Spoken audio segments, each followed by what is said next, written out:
Hello and good afternoon from the beautiful city of Lagos. My name is Precious Adeho. I'm an MBA student of the Lagos Business School.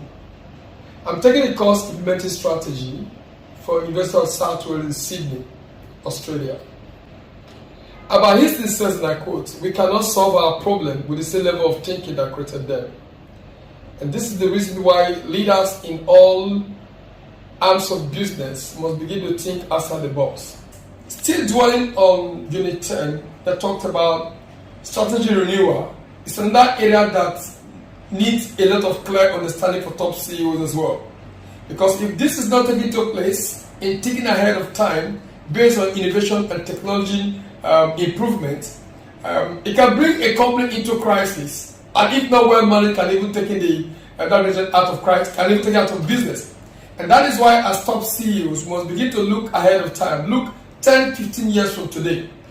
When it comes to implementing strategy, the place of organizational structure cannot be taken for granted. Culture, structure, and leadership are totally related if any organization will meet up with corporate objective. And this is very critical that as business leaders, leading from either from top down or from down top, we must understand that we must find a way on how to create a strategic alignment between culture, structure, and leadership. Let me drill down by starting with a quote that says, "Culture eats strategy for breakfast." And that is to say, if the culture of any organization is not aligned with the strategy, that strategy will not go to work.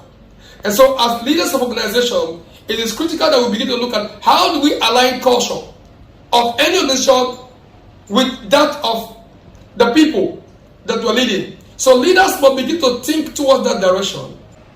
So when it comes to implementing strategy, leadership plays a very vital role as well.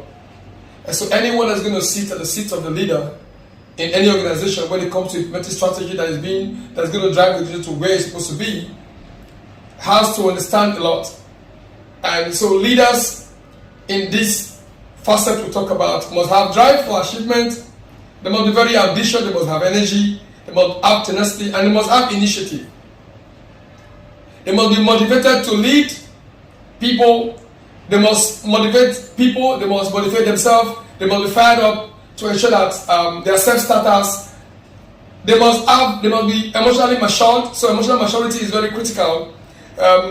Even though if they are tempered, they must find a way to create a calm in time where things are going to, even when things are going again out of hand. They must be honest, they must have high integrity, they must have self-confidence, they must believe in themselves, they must be able to stand at the forefront. There must be that person that will be at the forefront of every step that needs to be taken. People must see them and believe in them because they must be ready to learn, they must be ready to learn and listen to people as well. They must have that listening ear to ensure that things work properly. So why does strategy fail? The role of people is central in the implementation of strategy. Managers at all levels must understand that for a successful strategy implementation, people are the wheel of which strategy drive. Or else, there must be a strategic alignment between people, talent, and strategic intent. One of the core areas that makes strategy fail, one, is about strategy formulation. Strategy formulation requires good initiative and analytical skill, but implementation requires motivation and leadership. Management issues that can lead to strategy failures are: one, resistance to change, misaligned organizational structure, misfit talent to a specific role, lack of management commitment to strategic organization. So we need management, so management at all levels must be committed to ensuring that strategy in organizational work. And during the course, one of the clear areas that we talked about with my team members was the case of Starbucks that actually failed in Australia. Yes, Starbucks has actually done very well in so many countries, have done well in the US, but we can see very well that Starbucks fails when it came to Australia. And so we took time to actually dive deep to find out why did Starbucks fail in Australia? What did they did wrong? What they came with? Obviously, we find that the strategy of which they applied in the US didn't work in Australia. They actually came, opened up a lot of shops, but unfortunately, that in the US did not work. So there are different ways to apply strategy. So if you look right now, when Starbucks now actually went to Italy. They said they are going to, because they've seen how they failed in Australia, because the kind of brand of it they want to sell was not the kind of brand they promoted in the US.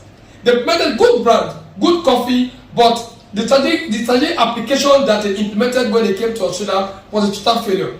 And that's when they now went into Italy. They applied, trying to look at those areas that made them fail, because one of the things they were supposed to do when they came to Italy was actually look at the coffee market from the original way that the coffee is, the local way, going to the grassroots of Australia. And that was one of the things of which they tried to actually now implement in Italy. And so this is critical, that we must understand that for every territory to work, we must look at all the facets. So the cost strategy implementation is very critical. And I will summarize by saying there is no way any strategy can actually work if the people who is going to drive that implementation of the strategy are not in alignment. So strategy alignment is critical. And I see people aligning with strategic intent and having the right structure in place and having the right culture. If all this is put in place properly, then certainly the strategy implementation is going to meet a successful one.